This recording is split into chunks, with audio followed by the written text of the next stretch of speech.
an adventure.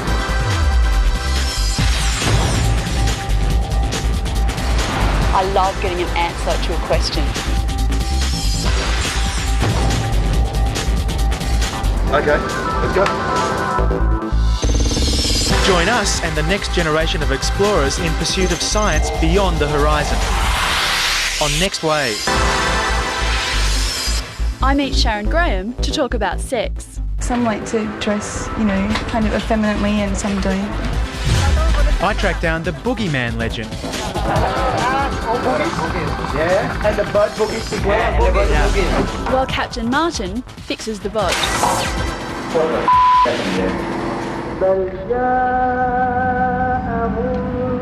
We've put in at Makassar on the southern end of Sulawesi.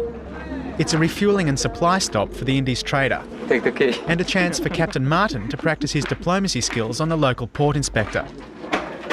There's a million bits of paper to go through, even before he starts resupplying the boat. Your boat, Quicksilver. Just docking in Australia? Yeah?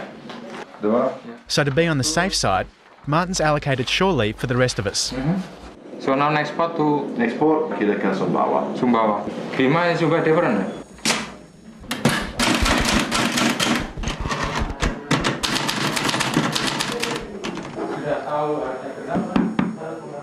This is a very important process in Indonesia.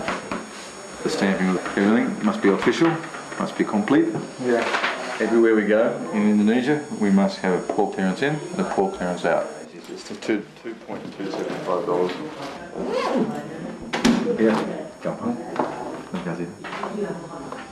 That was the easiest port clearance the Indies trader has ever done.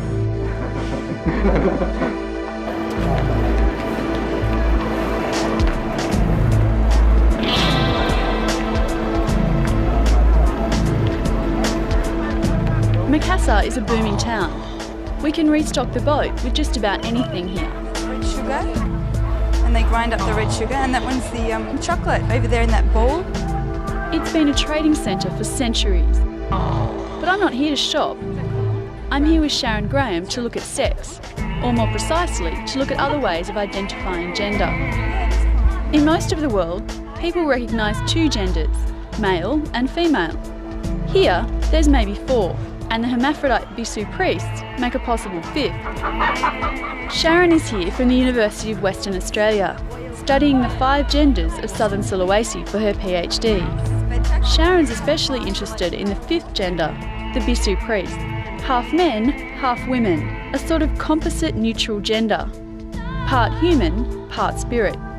Sharyn's one of only a few academics to study the bissu, and she aims to get closer to them than anyone has before. Later on, we're going to visit Sadie, the main subject of her study. But first, a chance to look our best. Over there is a hairdresser run by Chalabai. Cool. Well, I could do with a haircut. I'm not going to end up with a mullet or something. I think you'd look very appealing with the mullets. Here, they don't expect men to be men and women to be women. Apart from the bissu, there seems to be 4 shades of gender: male, female, chalalai, chalabai. The chalalai are female, but more manly than feminine. And my hairdresser is a chalabai, born a male, but at the female end of the spectrum. It's a very nice hair. In the kind of category of Chalabai, there's kind of different, I don't know, there's not that category of like gay man. Anyone that doesn't desire women, I guess, gets that category of Chalabai. Yeah. But some of them aren't actually transvestites, they're just... Yeah, there's different, like some like to dress, kind of effeminately, and some don't. So hairdressing is a traditional Chalabai occupation, is it?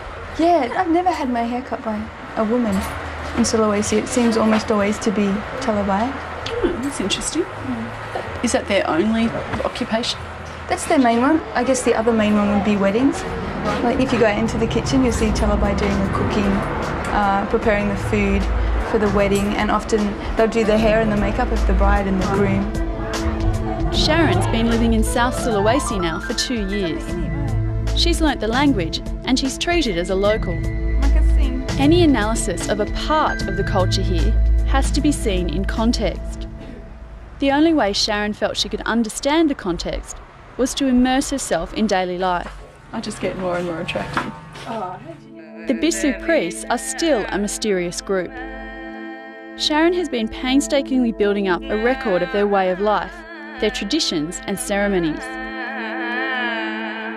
To be bissu priests, they must be sexually ambiguous. Gender here is a mysterious subject.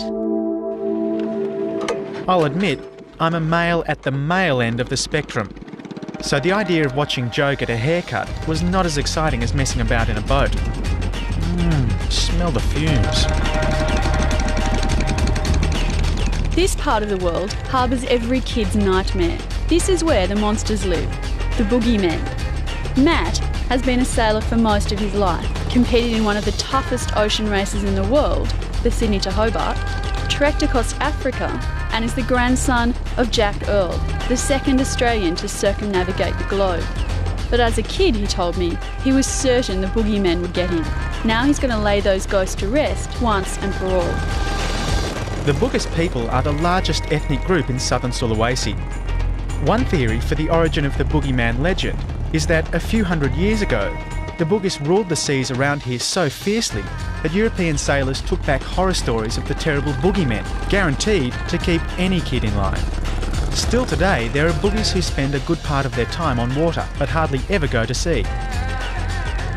We're going flat out across Lake Tigra to visit the floating village. Leave this place, they've got everything running around these little floating houses. Whole families, a whole village living on the water. There's this really strong smell of fish in the air. That's because on the side of every house they've got big mats set out and they're full of drying fish, full of tiny little fish drying out in the sun. So it's quite pungent. Everyone guaranteed a water view. These boogeymen live a peaceful life today, and my boogeyman guide, Rizal, invited me onto his boathouse. The most precarious structure I think I've ever stepped on. Can I look in here? Yeah. Yeah? Hello. Is it okay if I look outside? Yeah. Be careful. I'll try.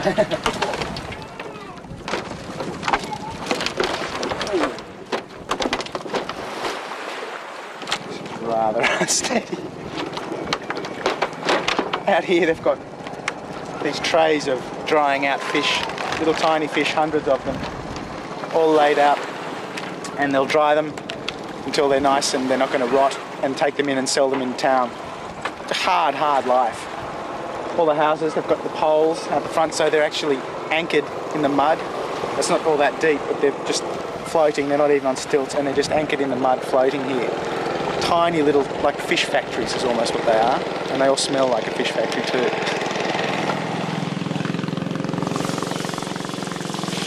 One foot's okay, the other one is not okay.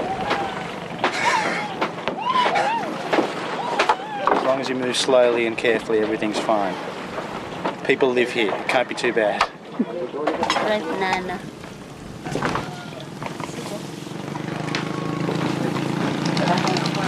Fried banana, boathouse style.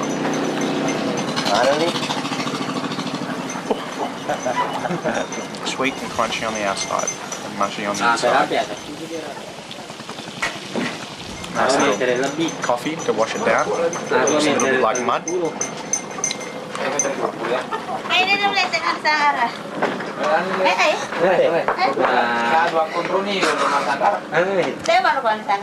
Strong.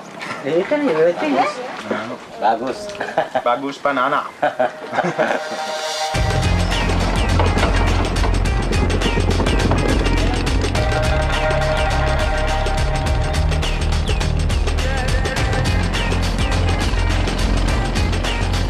These modern boogeymen are far from the sea. But down by the docks, there are still echoes of a time when the Bugis were the most respected and feared sailors in Southeast Asia. Respected because they were brilliant sailors, and feared because they were brilliant pirates as well.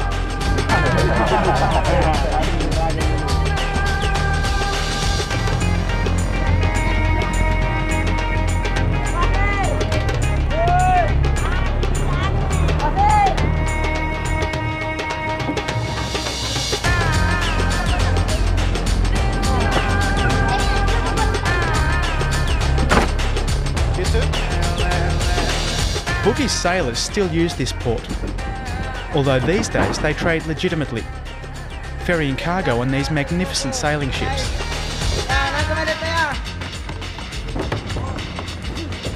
For hundreds of years, they have followed the monsoon trading cycle, surging east on the monsoon winds up to 1,600 kilometres or 1,000 miles, and then back again.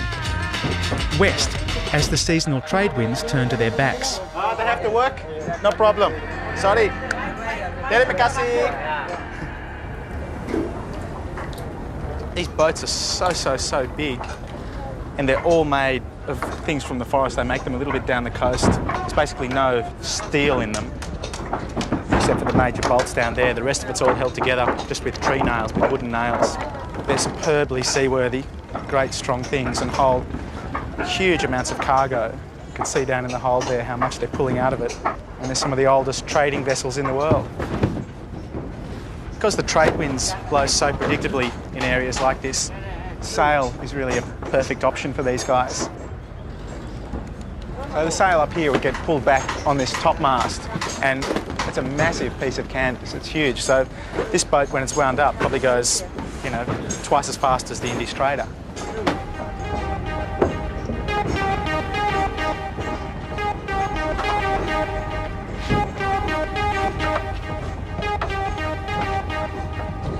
And up in here, we've got television, steering wheel and accelerator.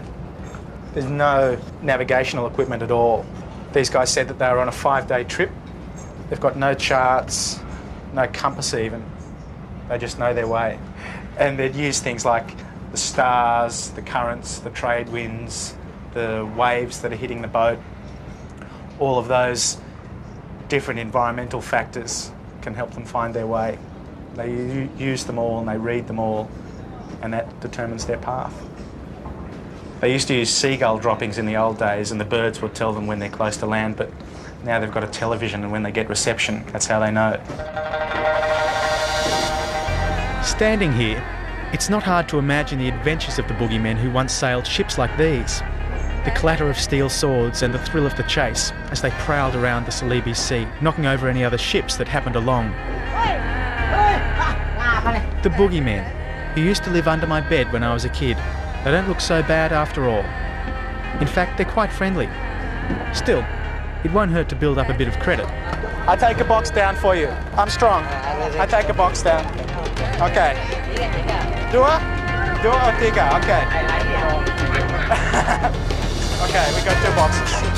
3! 3 will kill me. Oh. No, not 3, I take 2. 2, okay.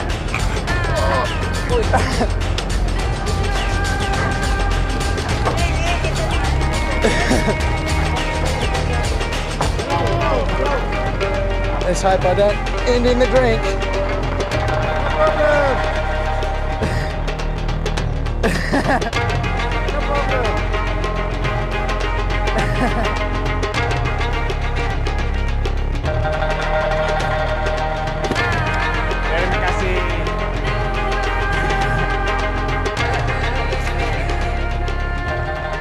Okay, see you. Selamat jalan. Selamat jalan.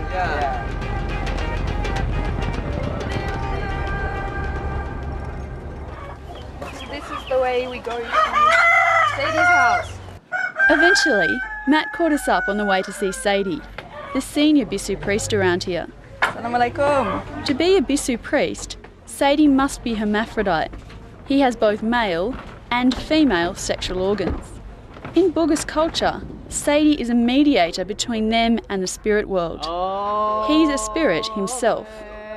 Sharyn's been granted a rare invitation to witness a circumcision ceremony. A few streets away, a 12-year-old boy and his family wait at home for Sadie and the other bissu priests. But first, Sadie must call down the ancient spirits. This first ceremony is just for us. Spirits are notoriously unpredictable, so Sadie's asking for a blessing to guarantee good luck with our filming. Of course, we were curious about the hermaphrodite nature of Sadie. He looks more like a man than we'd imagined. Sharyn said she'd only ever asked once. It wasn't Sadie, but the priest she did ask parted his sarong and showed her the confirming evidence. Bissu is a harmonious religion, which mixes easily with the other principal religion here, Islam. So they still believe in Allah, but when Islam came, they syncretised it with the local religion, and so now Allah is seen as the God at the top, and then traditional gods have become below Allah. Now we've all been blessed, so this one was just a simple kind of initial ceremony, and later we can do a more elaborate one.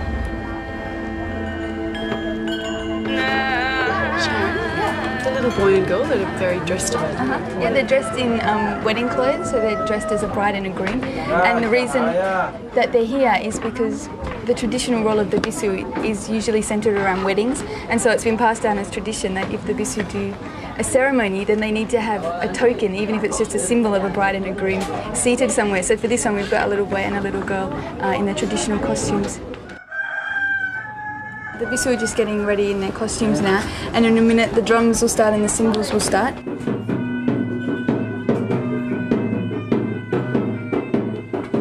And then the bissu are going to do some dancing, which they call pat joget, and this is a calling of the spirits and waking up the spirits and inviting them to come down. Not only to come down, but to take over the bodies of the priests. Sadie is their earthly representative, so they'll control the circumcision ceremony through him. When the priests are possessed, they test the power of their visiting spirit by attempting to drive a knife into their bodies. Possession by a powerful spirit makes them impenetrable. Not all spirits are as tough as the ones they've called down today. Sadie's bled a couple of times trying to do that, and the reason that that's happened is because the spirit that has possessed him was very weak. The Bugis culture could easily have disappeared if it hadn't been kept alive by the Bissu priests. They are the guardians of Bugis tradition.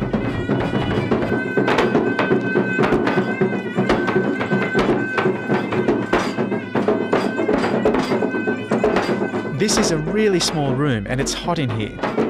The drums are loud and the Bissu are very intense. It's about as powerful an experience as you can imagine.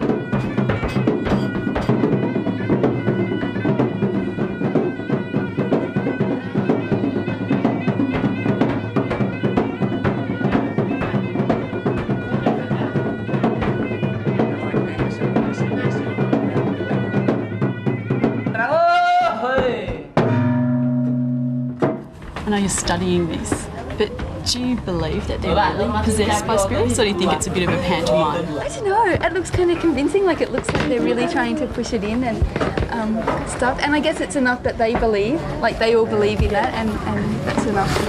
Yeah,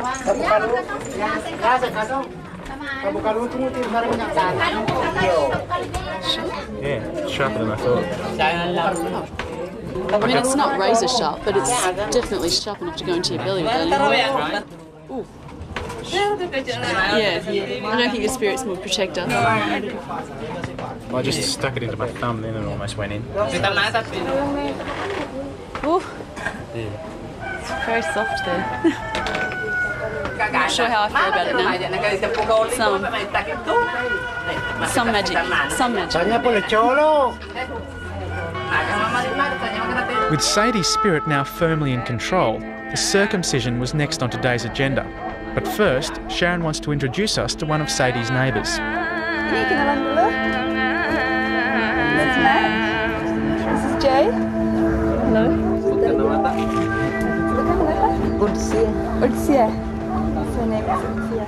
In Bugis, there's possibly five genders, and one of those is Chalalai, and she was just saying that at the age of 15, she didn't like playing with girls or doing girls' things, and already had attitudes and behaviours like a guy. She's never worn clothes like a woman. She does lots of different types of work, but always like a man, like she never does. And does she have a partner? Ada istri. Ini, mana? Ini kenalan. This is her wife. This is something obviously that's perfectly acceptable in this society. There's no... Jadi dia matanya semua diterima. Semua saya ikuti. Yeah, I just asked. So like in this village, there's men and women, and there's chalabai who are kind of male women, and then there's female men, and then there's bissu, and they're all accepted by society. If they wanted to, they could even informally adopt or foster some children. This lot are nieces and nephews. Meanwhile, Sadie hadn't followed us out. There seemed to be a problem. The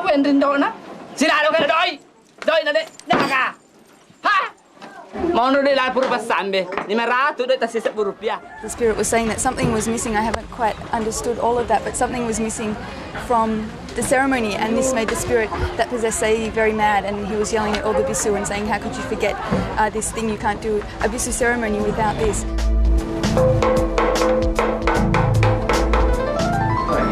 There's swearing and carrying on of a more Australian kind back on board the Indies trader.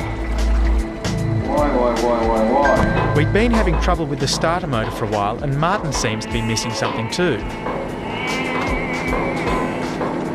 Yeah, that's all working fine. I am the world's worst mechanic, but it's amazing what I can fix when I have to.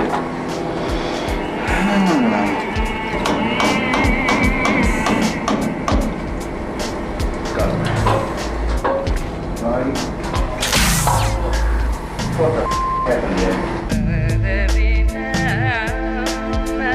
Something went really wrong at the last ceremony, and now it looks like the circumcision Sharyn's been waiting for is going to be called off. But to make sure, we had to go with Sadie to find another spirit.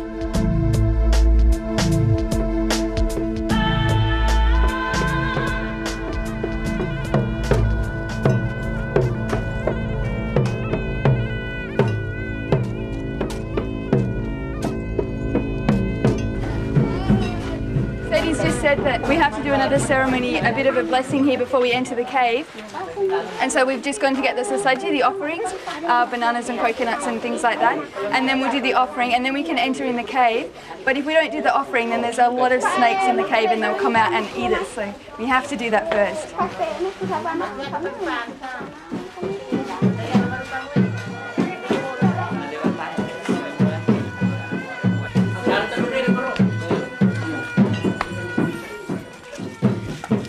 At the top of the hill was a very sacred place where a powerful female spirit lived.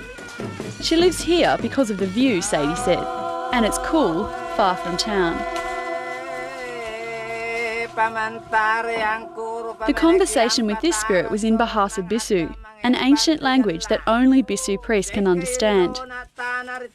Even this language is sacred, handed down from the gods. Sharyn believes it may be a very old regional language, frozen in time.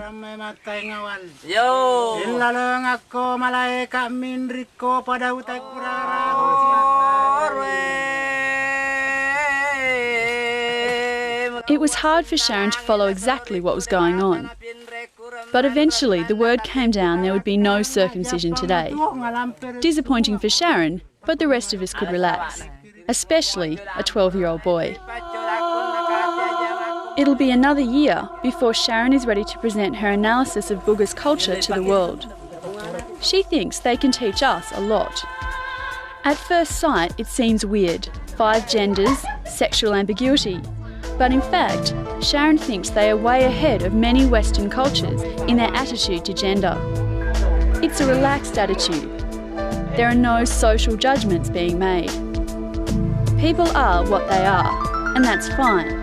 Everyone has a place and a role in Buga's society, no matter what gender they may be.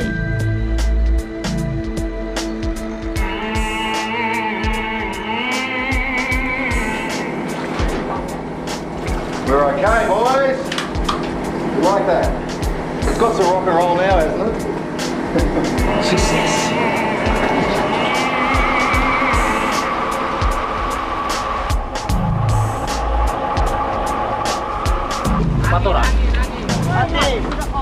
Back at the Indies trader, the starter motor's fixed, the galley store is full, and there's just the hazardous process of refuelling to go. Interesting to note that Martin is in the tinny, supervising this from a safe distance. I hope he's missed us while we've been away. Do you think there'll be a chocolate on our pillow tonight? Don't hold your breath. No smoke. Without exploit. Perhaps we should wait until they're finished too before we get back on board.